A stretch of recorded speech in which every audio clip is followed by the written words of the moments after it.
Po sa inyong mga katanglaw. Ito po ang ating pagninilay sa salita ng Diyos na nagbibigay tanglaw sa ating buhay. Ngayon po ay ika-4 na linggo sa panahon ng Kwaresma. Tinatawag po natin itong Laetares Sunday. Ibig sabihin, rejoice. Ano nga ba ang dahilan para tayo ay magkaroon ng kagalakan samantalang ating ginugunita ang pagpapaasakit, pagkamatay, at muling pagkabuhay ng ating Panginoong Kristo? Ibigyan niyo pong ipaliwanag sa atin ayon kay San Juan, Kabanata 3, mga talata 14 hanggang 21, ang dahilan ng ating kagalakan. Sinabi po dito, kung paanong iniangat o itinaas sa ilang doon ang ahas, ganon din naman daw ang anak ng tao. Ganon na lamang ang pag-ibig ng Diyos, kaya ipinadala niya ang kanyang bugtong na anak, upang ang sino mang maniwala sa kanya ay magkaroon ng buhay na walang hanggan. Mga kapatid, ito ang dahilan kung bakit kinakailangan tayong magalak at magsaya. Sapagkat ang ating Panginoong Diyos ipinigay ang kanyang bugtong na anak bilang tanda ng kanyang pag-ibig sa atin. Yes, mahal po tayo ng Diyos. At ito pong isang dahilan kung bakit tayo nagagalak. Hindi ba't kayo rin po, kapag kayo nakakaramdam ng pag-ibig, kapag ka nararamdaman yung kayo minamahal ng iyong asawa, ng iyong anak, ng iyong pamilya, ng iyong mga kapatid, ng iyong mga kaibigan, ng iyong boyfriend or ng iyong girlfriend, love will always make you happy. And today, our gospel has reminded us of God's greatest love for all of us. Hindi ba tayo magiging masaya kung mararamdaman natin at malalaman natin at matutuklasan natin ang dakilang pag-ibig ng Diyos?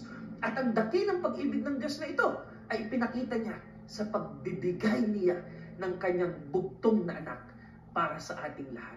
Hindi lamang basta sinabi sa atin na mahal tayo, kundi ito'y ipinakita pa sa pagreregalo sa atin ng kanyang bugtong na anak. Yan ang unang dahilan kung bakit kinakailangan tayong magsaya. Pangalawa, kinakailangan tayong magsaya sapagkat ipinapaalala sa atin ang ating mabuting balita na hindi matatapos sa kamatayan ang buhay ng ating Panginoong Diyos. May muling pagkabuhay. At tayo din na mamamatay, katulad ng ating Panginoong Diyos, ay may pangako ng buhay na walang hanggan. At ang buhay na walang hanggan na ito ang magbibigay sa atin ng dahilan upang tayo ay maging masaya. Hindi nga ba't ito ay magpapaalala sa atin na lahat ng ating paghihirap, lahat ng ating pagdurusa, lahat ng ating kabiguan, lahat ng ating pagkatalo, at kahit ng ang ating kamatayan ay may katapusan at magdudulot ito ng ating panibagong buhay at galak na matatagpuan doon sa langit. Pangatlo, ang ating mabuting balita, ipinapakita sa atin na ang kagalakan ay naandoon sa kaligtasan. Tinubos tayo ng Diyos. Marami tayong mga kasalanan, marami tayong mga pagkukulang, marami tayong mga pagtalikod na ginawa sa ating Panginoong Diyos.